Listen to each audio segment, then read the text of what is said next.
আসসালামু আলাইকুম এভরিওয়ান, সবাই কেমন আছেন? নুডলস তো কম বেশি সবাই রান্না করতে পারেন।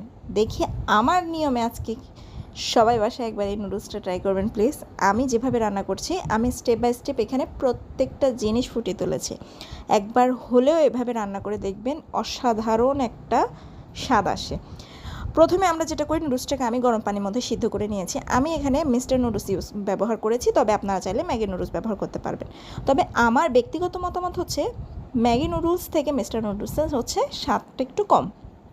তাই আপনারা ম্যাগি নুডলসটাই ব্যবহার করার চেষ্টা করবেন।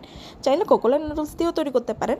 আমি আগে ভালোভাবে নুডলসটাকে সিদ্ধ করে নিয়েছি। আপনারা খেয়াল করেছেন হয়তো, গরম পানির ভেতরে আমি দুইটা নুডলসের মশলার একটা মশলা গরম পানিতে দিয়ে দিয়েছি। ভালো করে যখন পুরো পানিটার মধ্যে মশলাটা ঢুকে গেছে, তখন আমি নুডলসটা সেই পানিতে সিদ্ধ করেছি। এভাবে করে দেখবেন অন্যরকম একটা স্বাদ হবে।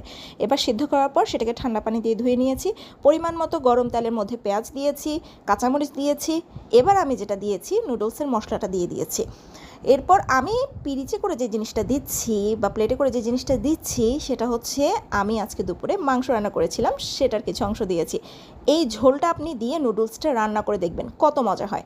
আমি একটা টমেটোকে কুচি কুচি করে কেটে এখানে ব্যবহার করেছি। ডিম কিন্তু আমি ব্যবহার করিনি। ডিম ছাড়া এই নুডলসটা খেতে অসাধারণ হয়েছে। Please must try this item.